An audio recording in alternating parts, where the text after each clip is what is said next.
essa crise do jornalismo hoje, ela também está muito ligada ao fato de que grande parte dos atores desse território social são contaminados com princípios ideológicos muito claros.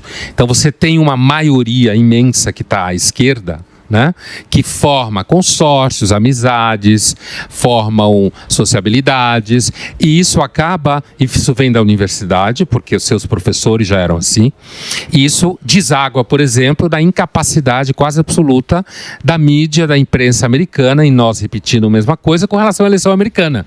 Pesquisas. Sim. A gente sabe que tem muitos donos de instituições de pesquisas que partilham do mesmo sistema ideológico que grande parte dos jornalistas, certo? Então, as pessoas que querem se informar, como se dizia, elas acabam ficando na mão e...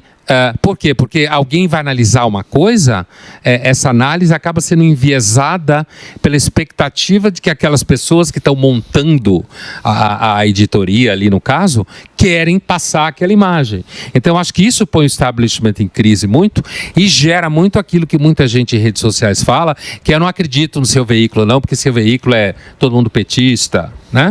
Ou tem gente que fala o contrário, porque seu veículo é todo direita. Agora, essa questão da reputação, né? Eu normalmente tenho falado, eu desconfio muito da ideia de regulação das redes, né? Desconfio a priori e desconfio no caso brasileiro a mais. Boa. Porque acho que no caso brasileiro a regulação das redes vai ser normalmente o governo da hora.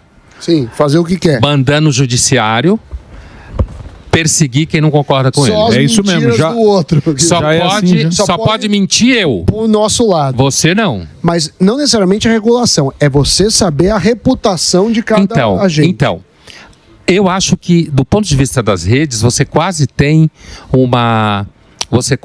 um mecanismo de controle do que as pessoas falam, ainda que não é um mecanismo jurídico oficial, que é o processo de cancelamento, sabe? O processo de cancelamento que funciona aqui e ali, eu também não sou simpático a esse processo eu não sou simpático a nenhuma forma de censura. Exato. Apesar de que eu acho que claro, há um risco claro na liberdade. Há um risco claro, né? Você precisa de Estado. Mas vale a pena pagar. Quando você trabalha com a palavra pública e você é a favor da censura, provavelmente porque você está levando alguma vantagem que a censura exista. Inclusive do ponto de vista do mercado, de repente. Você tem menos concorrente. Você tem menos concorrente, né? Agora, você conseguir chegar no mecanismo em que você consiga cobrar a reputação das pessoas que usam isso, eu acho difícil o Estado conseguir montar isso, né? As próprias redes. O X tentou fazer uma verificação. As plataformas podem tentar fazer isso, né? Através daquilo que alguns chamam de curadoria, né? Mediação. Mas eu ainda acho que uma das grandes características das redes ainda hoje em dia é que elas são quase selvagens mesmo, na forma que elas funcionam, nas dificuldades que tem de controlar. Porque mesmo as plataformas podem começar a fazer algum tipo de cobrança de reputação que seja enviesado. Sim. Você mesmo citou, as Big Techs americanas são democratas, né, com exceção do X. Não, e a Meta também foi um pouco. A Meta, eu estava pensando na Meta. Deixa eu falar porque tá muito bom, hein? Eu pegava a Folha de São Paulo, que era um jornal que eu gostava. Sim. Eu abria a página 2 da Folha, eu li aquela página 2 inteira e eu ficava muito feliz. De estar informado. Eu tinha informação, eu tinha o editorial aqui, eu tinha um pensamento que corroborava tudo aquilo que eu pensava. Será que esses caras estavam me enganando e eu não tinha rede social? Você não tinha nem como checar. Eu não tinha nem como checar. Ou realmente esses jornalistas, eles tinham o princípio do jornalismo, que é o quê? É levar uma informação com a maior isenção possível. O fato é que manda. O jornalista, você tem que ser escravo do fato. Por mais que você tenha um pensamento político, o que vale é o fato. Esse é o pensamento que é bonito do jornalista. Esses caras eram assim ou me enganaram? Ou sempre foi enviesado? Olha, a gente nunca vai saber a resposta definitiva. Nunca, disso, né? Nunca vai saber. Nunca vai saber. Agora, eu continuo achando que o bom jornalismo continua sendo aquele que busca se pautar pelo que há de mais possível de próximo do fato. A gente sabe, se você vai entrar numa aula para discutir a relação entre fato e interpretação, você vai ficar 50 anos discutindo. E sem conclusão. O próprio Humberto Eco discutia até onde vai a interpretação e quando começa o fato sem interpretação. Então, essa discussão, ela é infernal e, na realidade, ela não é nem da comunicação, ela é filosófica. Aqui em cima, o que a gente chama de teoria do conhecimento, teoria da ciência. Agora, eu continuo achando que o trabalho jornalístico, ele precisa ser pautado por um esforço de superação do seu viés, seja ele qual for. Uma das características da democracia, que também o Tocqueville percebia nos Estados Unidos, no século XIX, é que a democracia tende a transformar tudo em política. Política no sentido ideológico, participação política. Então, eu acho que hoje, por exemplo, quando se combatia, o jornalismo no Brasil combatia a ditadura, era fácil. Fácil não no sentido que era fácil combater, mas você tinha... O inimigo definido. Inimigo claro, Sim. Que nem filme de nazista. Uhum. É um filme de guerra legal porque você sabe exatamente quem é o bandido. E é binário. É binário, exatamente isso. É bem versus mal. Agora, eu hoje em dia, nos Estados Unidos, aqui na Rebarba também, tem gente que critica o jornalismo baseado em fatos. Por exemplo, na primeira eleição do Trump, aconteceu esse debate nos Estados Unidos, que o jornalismo não deveria ser guiado pela busca da objetividade. O jornalismo devia entrar, que nem muitos jornais americanos fazem, New York Times, por exemplo, Sim. entrar de cabeça na disputa eleitoral e assumir um lado. The Economist também. Economist também fez e faz, ou seja, apoiar claramente uma linha ideológica. Então, Emílio, eu tenho a impressão que essa, como todas as grandes perguntas, essa pergunta não tem uma resposta clara. Porém, eu entendo que o bom jornalismo, e eu conheço pessoas que continuam fazendo isso, é um jornalismo que busca o máximo possível de objetividade. Mas aí o cara não se apaixona? Porque o problema... Pela objetividade ou pelo trabalho? Não, eu digo o seguinte, é um perigo. Político, o cara se apaixona. Sim. O cara, religião, o cara se apaixona. Time de futebol, Sim. O cara mata pelo time dele. Política também. Política também, é tudo apaixonante. Então não é perigoso um veículo de comunicação se colocar se emocionar com... Eu acho que é. Eu acho que o cara tem que ser o em cima do muro. Foda-se. Acho que em cima do muro, em cima apresentar lá, tem que ser o isentão. Então, apresentar lados diferentes, trazer, claro. Trazer, inclusive, como você falava da Folha, que faz parte da intenção editorial, apresentar lados, uma abordagem mais plural, pessoas que pensam A, pessoas que pensam menos A, ou, de fato, não entrar nisso que você chamou de paixão. Agora, o difícil sabe que eu acho que é uma coisa sutil, mas quem observa não é sutil, mas parece sutil. É que esse apaixonamento do qual você fala no âmbito político, ele vem associado à ideia de que eu estou lutando pelo bem. Sim. Todos lutam pelo bem. Inclusive tem São valores, todos têm valores. Então, mas deixa eu fazer só mais uma pergunta sobre esse aspecto do jornalismo. Eu pensei outro dia, a gente trabalha muito aqui com jornalistas que vieram das redações e passaram a ter vida na frente da câmera, com esse negócio de internet. Hoje todo mundo tem uma câmera e tem uma cara. Esses caras que estavam na redação, quando eles vieram para frente da câmera, eles ficaram muito mais vaidosos.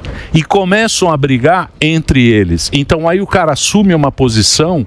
Porque quando ele estava na redação, ele era um cara que ninguém via. Ele era invisível. Então ele tinha muito mais... Ele era mais técnico. Ele era mais técnico. Podia ser menos bonito, Isso. Hoje todos querem ser bonitos.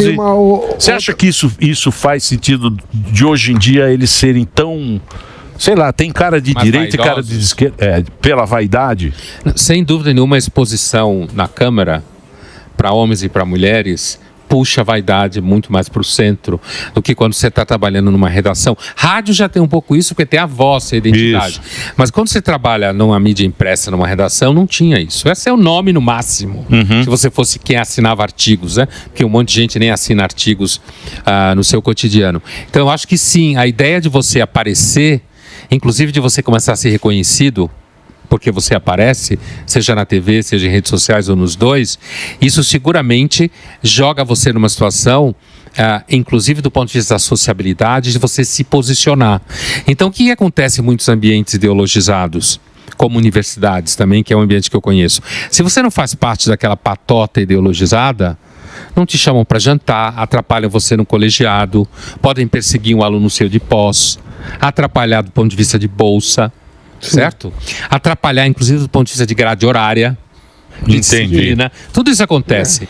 Então, eu acho que no jornalismo isso também acontece, apesar de que a mídia, eu ainda acho a universidade sofre mais do que isso com a mídia, porque a mídia é mais aberta. Tem mais veículos em jogo. Tem uma coisa que você falou da mentira como método...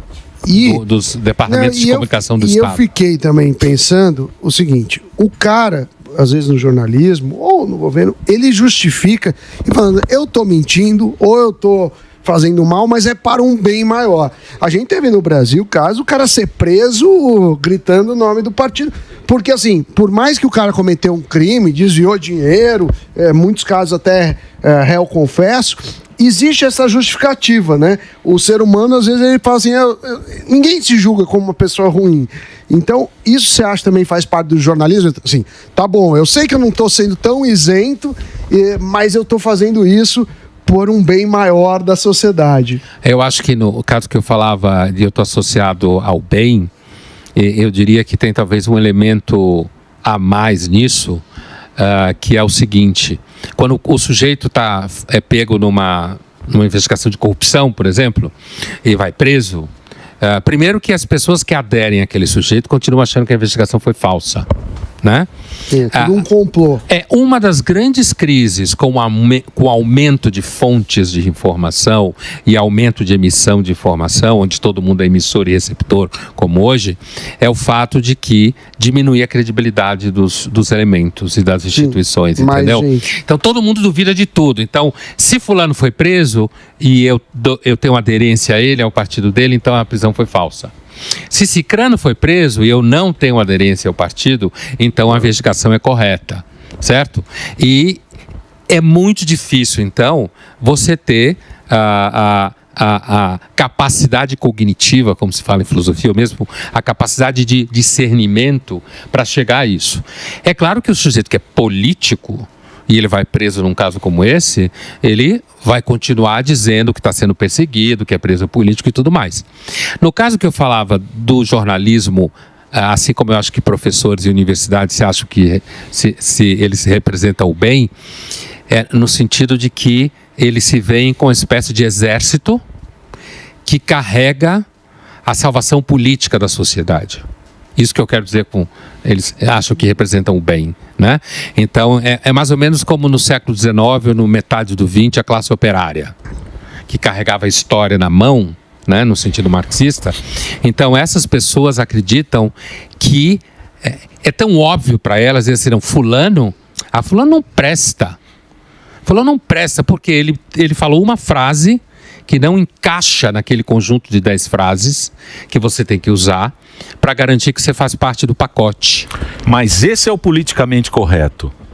É uma das coisas dentro disso. É o cara dizer quem pode e quem não pode falar. Ele decide. O politicamente correto é porque a gente acha que a palavra politicamente correto é um negócio bonito. Não, é isso daí. Que ele é o cara que vai... Ele tem o discernimento. Isso, ele tem e o poder para acabar com você. O poder, né? Para dizer quem pode... E não é o que você fala, quem fala. É quem pode e quem não pode. É danado, né? Essas técnicas são danadas, né, então, Pondé? Assim, queria ser amigo dessa turma. Eu queria aprender com essa turma. Mas eles nos odeiam. Eu queria aprender com essa turma.